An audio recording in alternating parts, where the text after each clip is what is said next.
Welcome to our ultimate cruise packing guide. Hi, my name's Becky. For those of you who don't know me, I'm the founder of a non-profit organisation that supports the autistic community. That's because I'm a mum of four. Two of our beautiful children are ADHDers, so they are autistic and ADHD. And we absolutely love to travel.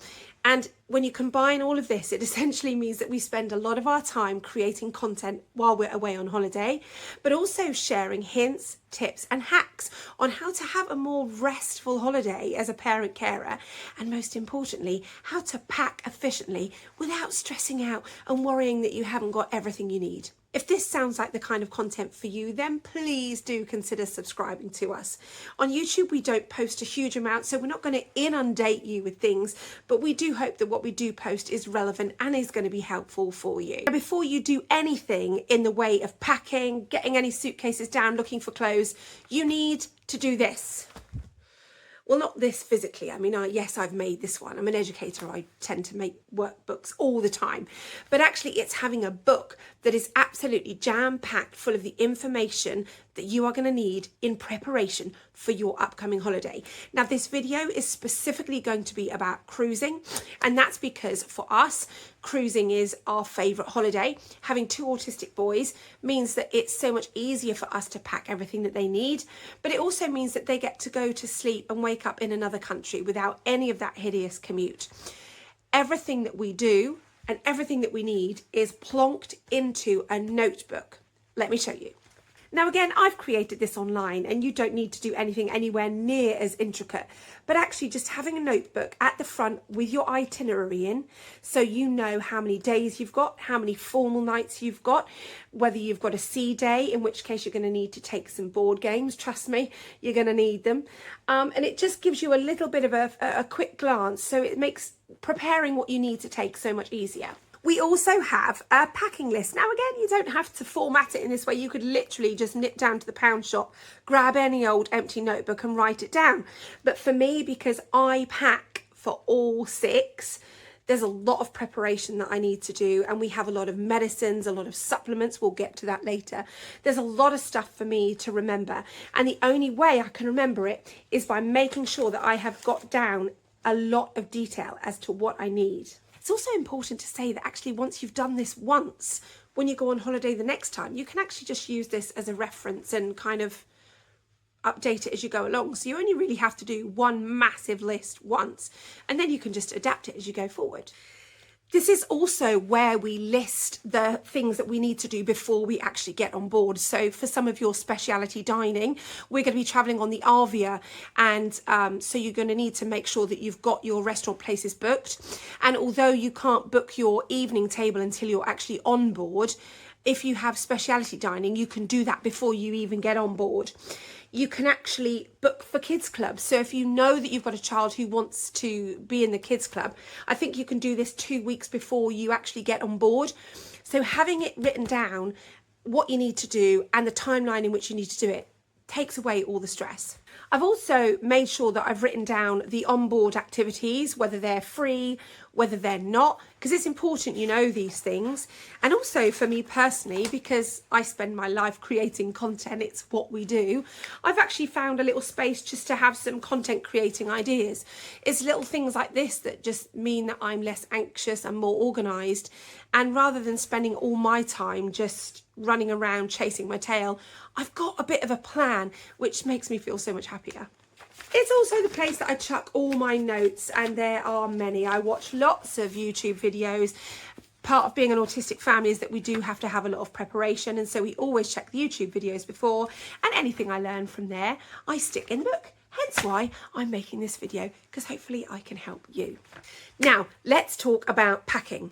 So if you are going on a P&O cruise, we know that your case cannot weigh more than 23 kilograms, but they don't say how many cases you can or can't take. You can actually take 10 cases if you want to. Now, let me tell you, the first couple of cruises we did, we took advantage of the fact you could have as many cases as you needed.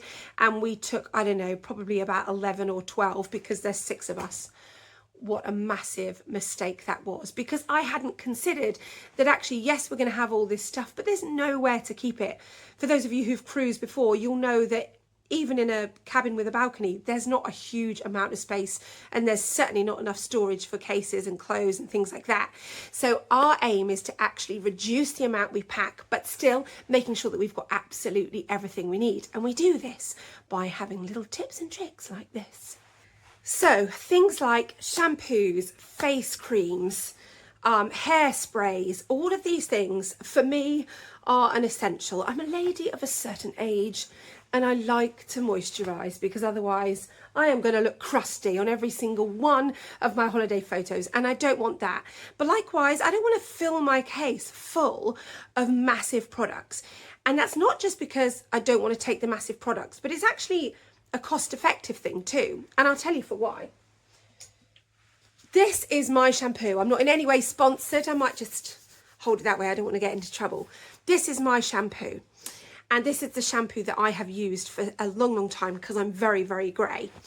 Now this bottle actually costs about 12 quid, which is fine because I use it all the time and it's worth the money for me.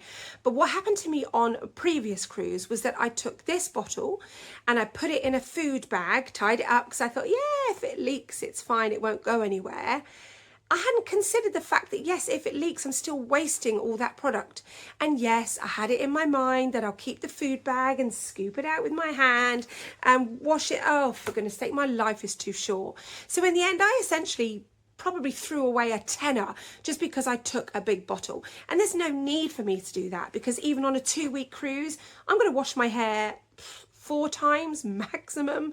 Beauty of having curly hair. So really you only need a very small amount. So you need a little travel pot. Now there are many, many options that you can get. So this was actually, I got this from Amazon, and this was, I think, about 15 quid. And in here you've got these fantastic squeezy bottles, and they're actually really, really good. They've got like an anti-leak. Can you see inside? They're quite silicone-y, and in the lid there's a silicone rim. And actually, they've got a little, I don't suppose you can see it very well. Can you see? They've got a little stopper. So these are fantastic.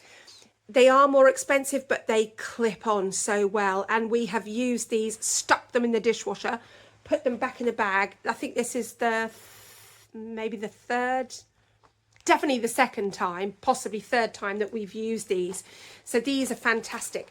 And in these kits, you can get all manner of things. So for example, if you're like me and you need your curly spritzy spray, rather than having to take these 2 enormous bottles, again, they take up a lot of space, they're very heavy, and they could leak, not only ruining your clothes, but wasting your money, you can actually just decant them into the mini spritzers. Now again, even on a 2-week cruise, if you're like me and you only wash your hair 4 times, you don't need any more than this. And the great thing is when you come back, because they're screw lid, any that is left over, you can just tip back into the original pot. I don't put these in the dishwasher, I wash them out by hand.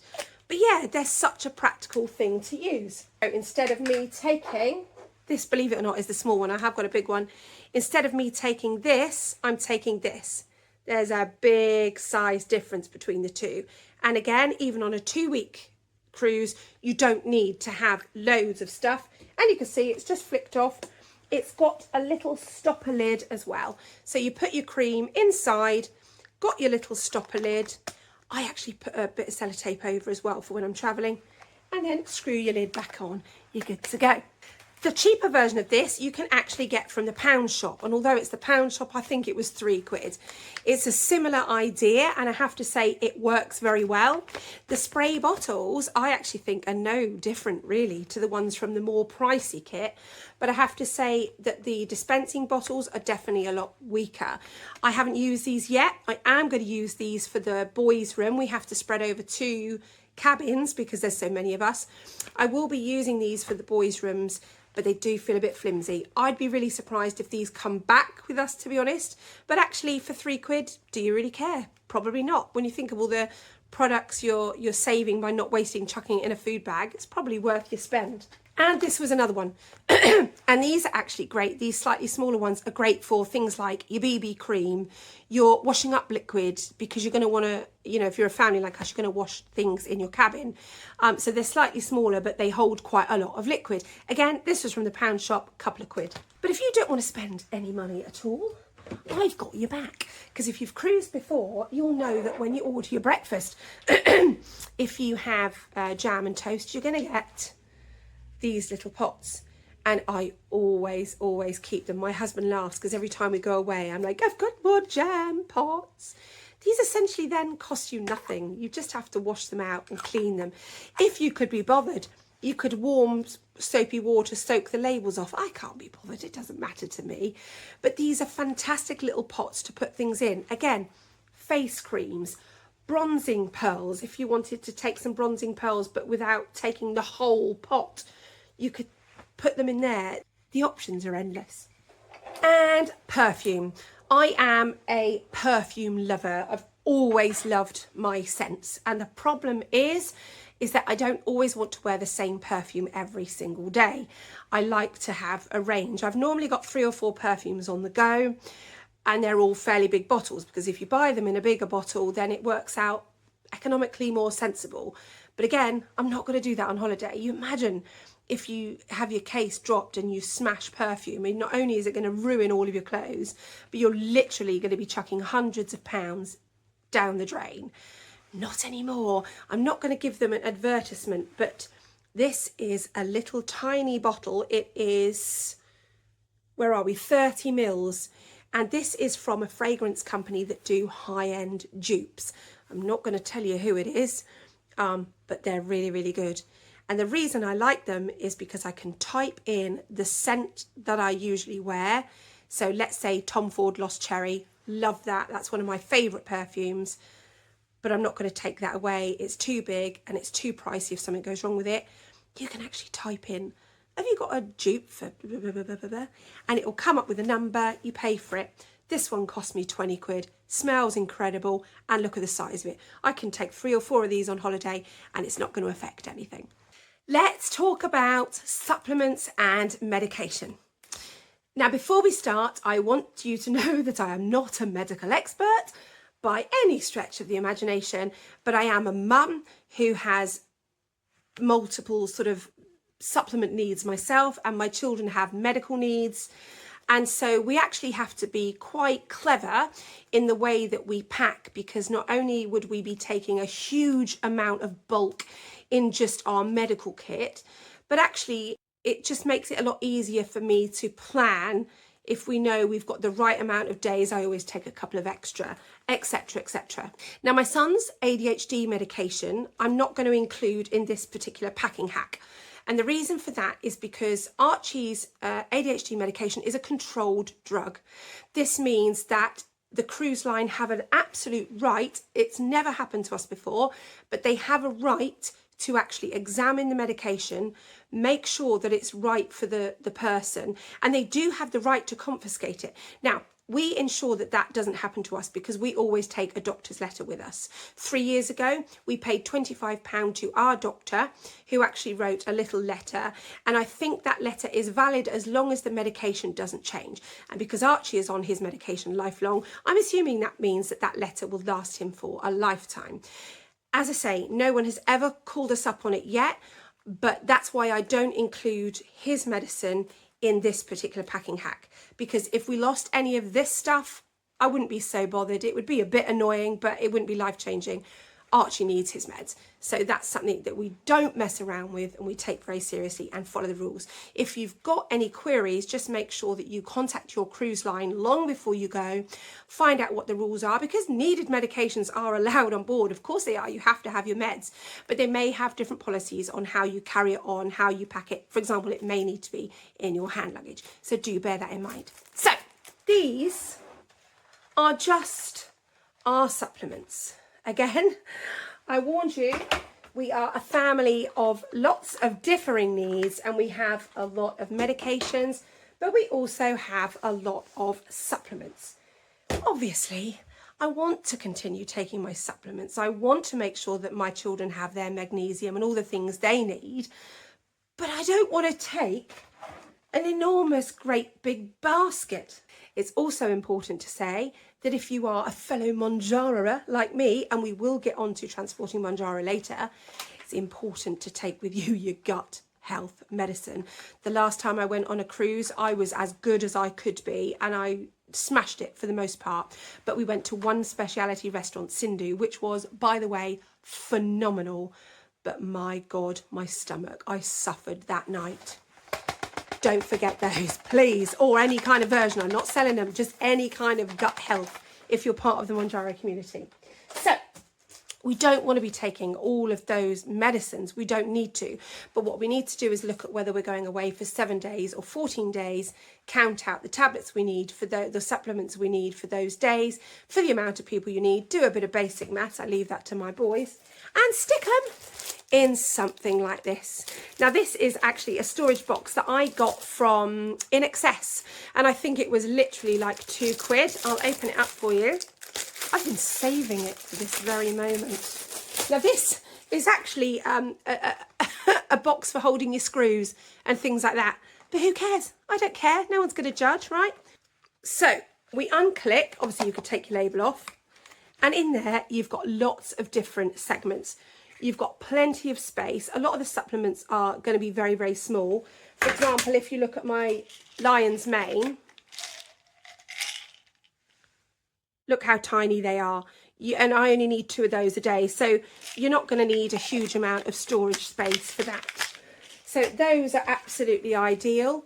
Again, if you wanted to, I suppose you could put paracetamol, ibuprofen in there. But again, because it's more of a medication, I do prefer to keep them in their boxes just so it looks a little less dodgy. If you take collagen, then this is a powder. Again, this is where, as long as you've made sure you've washed it and dried it thoroughly, you can use those jam jars that you took from your last cruise or one of the pots from your travel kit. Measure it out, make sure you've got enough, easy peasy, better than taking this whole thing. But this is something I learned on my last big family cruise, and I was so impressed with myself. You know, when you have a moment of, oh, genius. So when my kids were little, again, both boys being autistic, they didn't want their food touching when they were small. We had a bento box. And I remember at the time, these cost the blimmin' fortune. And I was like thinking, I hope it's worth it. Well, it was worth it. For literally 10 years, our boys had lunch boxes in these. So we had more than our money's worth. But now they don't. They're older. They just have like a roll, a packet of crisps, and that's it. But I've still got these because I can't bear to get rid of them. So I thought these are ideal to put our supplements in. And the reason I use this one as opposed to the smaller one is because our children and myself take big gummies like these magnesium gummies. Now you can see that they're quite big. You're only going to get 3 or 4 in one of those little compartments. But there you go. I've just fit a whole jar in one segment. So for me, seeing as I had this anyway, I thought I'm going to use it. I know you can get a cheap version of these online. So I thought, yeah, brilliant. And it worked out so much better because we could actually have all of the different supplements, all the different vitamins in a different compartment. They didn't move around because that's the point of this lunchbox. It doesn't move anything around. And look at that, so small and thin to pack in your case. Woohoo! Now, there are a good few things that we actually pack with us that you may think, good God, that sounds mad.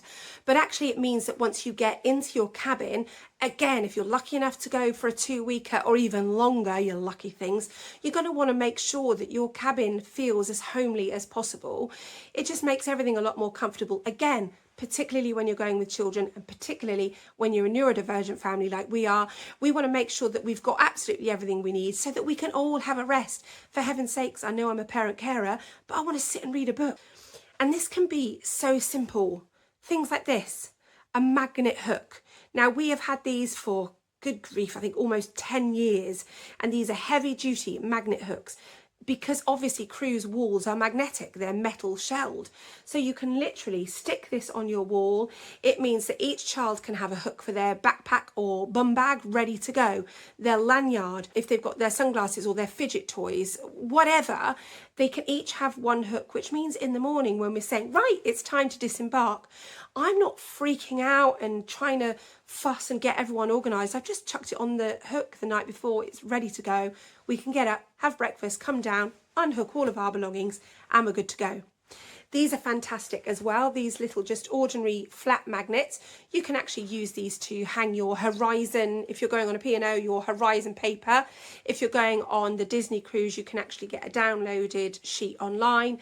You could just plonk that onto your wall so that you can decide what you want to do, create an itinerary for it, and then stick it in your book.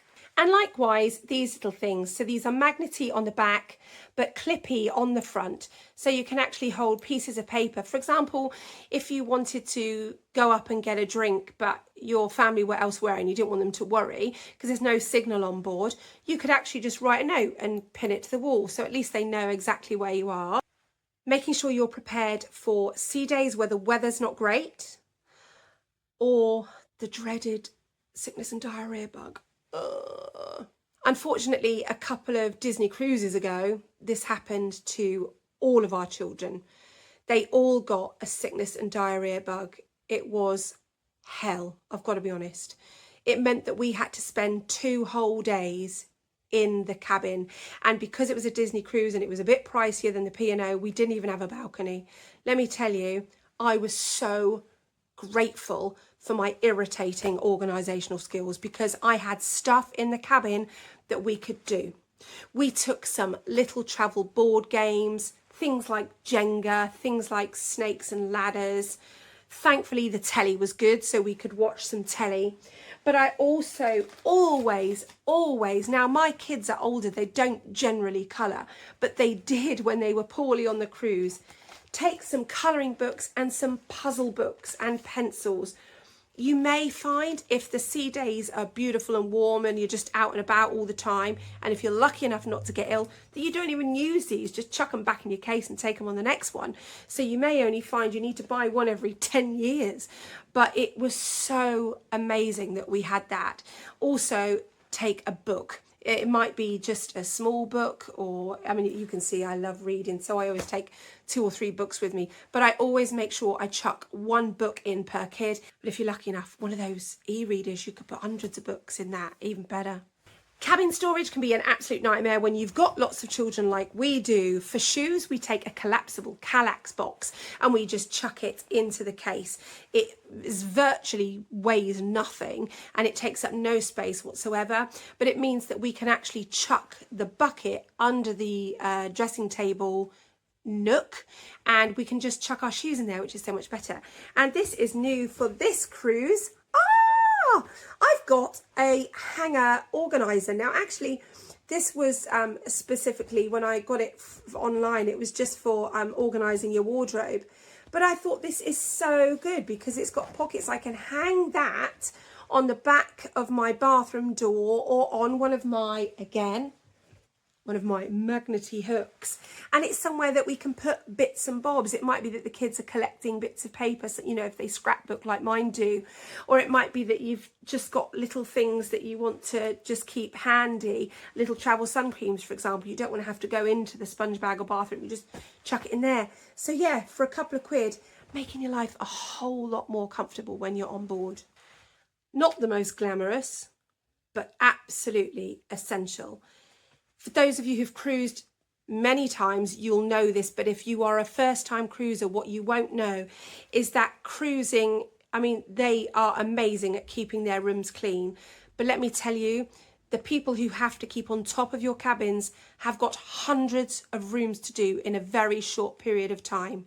And no matter how clean, I have never on any of the Disney cruise lines we've been on or P&O cruise lines, I've never had a dirty room. They've always looked and smelled impeccable. But you can't tell me that they've anti-backed every light switch, every tap, every toilet flush, every TV remote, every telephone. And if you are a parent to a child who has immunity issues, or if you want to make sure that you are reducing every single chance you can of getting a standard sickness bug on board, then just take some anti-bac wipes. It literally takes 5 minutes to rush round the cabin.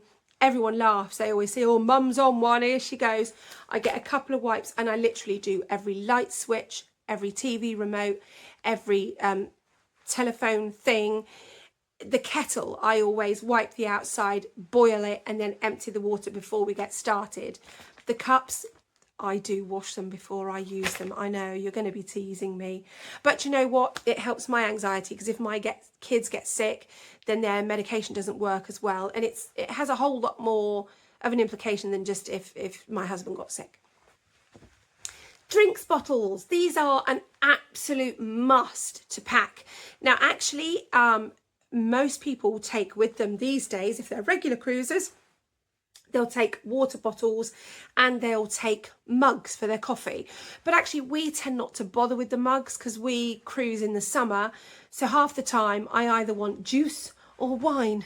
I don't need an insulated mug. But if you were going to Norway, which we've done in the past, insulated mugs were great as well, because it just meant when you were sat and it was a bit cold on the deck, still beautiful, you want to see the scenery, but your coffee or tea stays really hot. But yeah, these, just make sure that they are sealable, because particularly as well, you can't drink the tap water. So you forget, if you're new to cruising, that when you go to bed, particularly with kids, it's not like in the middle of the night when they're at home, Mum, can I have some water? Actually, yeah, they can have water, but I do not want to be traipsing all the way up to the buffet deck to get them some water, because I can't give them the tap water from the cabin. So actually, boiling your kettle, letting it cool all day, and then chucking it in here for their nighttime drinks, good to go. Every time we go out, take your drinks. There's ice water, there's loads of things, and you can always get those little mini squashes that you take in your handbag, so you could even have juice. Coming home, particularly after a long cruise, can be really problematic, because if you're like us, we actually prefer to not get our baggage taken off by the cruise line. We prefer to walk off with it on our own. And that's because it means we can have our breakfast and get off whenever we want. We don't have to wait in a crowded corridor. Again, 2 autistic boys, that's absolute hell for us as a family. So what we need to do is we need to make sure that whatever souvenirs we buy or extras that we get from our cruise, we can still carry it off. And to do that, hear me out, we use the trusty bum bag. Now, I realise that this doesn't make a huge amount of sense, but in years gone by, we used to take the kids with a backpack. Each kid would have a backpack, and that backpack would be full of the things that they need for the day, because obviously when you get into your cabin, your case may not be there. Now the children are getting older, we don't need as many things, like we don't need so many changes of clothes, etc. We just need the basic bits. So what we do is we keep the backpacks empty, and we pack them empty in each of their suitcases, and the kids get on board with a bum bag. Each bum bag has everything they need. They've got fidget toys, they've got ear defenders. We have the inner ear ones now that they're older. They don't need the exterior ones. They have pens, pencils, things they want to do. They've even had one of those fake little Game Boy things in here in the past. But it means that when we're coming home, we can actually use an additional 4 backpacks that have been packed empty in the case, and we can still walk off the boat having carrying all of that extra stuff. The kids have the backpack on, pull their cases, bum bags on with the original things, good to go, can still get off when we want. And lastly, if you're still watching me, thank you so much. You're incredible. I appreciate you so much. Let's talk about what to wear on a cruise. Now, as you can probably tell, I do love clothes. I love clothes. And I'm also the sort of person that doesn't like to have a set of holiday clothes. And this may make me sound a bit spoilt, but when I look back on photos of years gone by, I don't want to see me wearing the same formal dress year after year after year after year. But obviously, budget is an issue. You can't just go around buying formal dresses all the time, because they're hundreds and hundreds of pounds. But are they? No, they're not. If you are organised and if you are prepared, if you've got time, take a look around the charity shops. Now, we, as part of the work we do with Awesome Archie Non-Profit, donate to charity shops all of the time. And every time I go in to deliver stuff, I check out the suits, the formal suits, because my boys are growing all the time. And I check out the evening dresses and the black trousers and the jackets. I can honestly say that if you have seen me in a dress on a formal night on any of our socials, I reckon 2 out of all of them were new. The rest were either from a charity shop or from Vinted. And I've got to be honest, why wouldn't you do that? If you're buying it from a charity shop, you're going to be spending 1/3 of the price. And not only that, that money is going to a good charity, which everyone needs to do. Also, you can then donate it back at the end and feel like you've done 2 great things. Or if you're on Vinted, you can buy something, wear it a couple of times, wash it, sell it again. And I've done that where I've bought an evening dress for 20 quid and I've sold it for 15. So it's literally cost me a £5 and a bit of detergent. Excellent. This is a prime example. So my eldest son and my youngest daughter, they'll go all out, full on, tuxedo, beautiful gown, all the rest of it. But my 2 middle boys, again, being autistic, this whole thing round their neck, they're not going to be doing that. But actually, most cruise lines are really, really accepting. P&O have a fantastic inclusion policy. And as long as they look smart, they're absolutely fine with it. So I buy the boys black shirts and black waistcoats. This waistcoat cost me £1.50 from a charity shop. I'm not being funny. He's not going to wear a waistcoat for the rest of the year, and by next year he'll have grown out of it. So why would I go and spend an enormous amount on a suit? Ask a family member if you could borrow one. There's bound to be someone who's got a suit. Check amongst your Facebook friends if you know that you can get it dry cleaned for them, or like me, chuck it in the washing machine for £1.50. Then do it. It is so not worth spending a lot of money for one holiday a year. It's also really important, if you are new to cruising, Google capsule wardrobe. You'd be amazed how many different outfit combinations you can get from t-shirts, trousers, blazers, cardigans, skirts. You can swap them around so that essentially 6 or 7 pieces turn into 15 outfits. And if you're on a Disney cruise, there are laundrettes. They cost you $3 per wash. If you take your own detergent, that will save you even more money. But P&O cruises don't provide detergent, but you can wash for free. So for me, I essentially only pack for 4 or 5 days. I wash because, again, on a sea day, I don't mind chucking stuff in a washing machine. It's less than I'd be doing at home. And I make sure that I use my capsule wardrobe tricks so that each photo, each content creating day, I look slightly different and I haven't gone absolutely nuts both with the spend or with the packing. In regards to your mounjaro or any medication that needs to be refrigerated for travel, there are a wealth of options online. You can actually buy, for example, the mounjaro, you can actually get a mounjaro pen holder from Amazon, which is insulated, which means it can stay at fridge temperature until you get to the cabin, and then you can keep it in the fridge. But my mother-in-law taught me a brilliant trick because she has glaucoma medicine that has to be kept refrigerated. She sticks it in a thermos flask. How clever is that? So I'm sure we all know someone who you could borrow a thermos flask from. The only negative for me with that is the size comparison compared to a little pouch that's just going to have that. But anything that will help you keep your cold medicine cold until you get to the fridge in the cabin is a win. Again, thank you so much for watching. My name is Rebecca. I'm officially the founder of Awesome Archie Non-Profit. If you want to check out the work we do for the autistic community, do please check us out. We are across pretty much all of the socials nowadays. You can find me on LinkedIn as Rebecca Clapcott. And please, if you could like, subscribe and share, this would mean the world to us and it would help us to continue the work that we love to do. And remember, you're on holiday. Have an awesome cruise.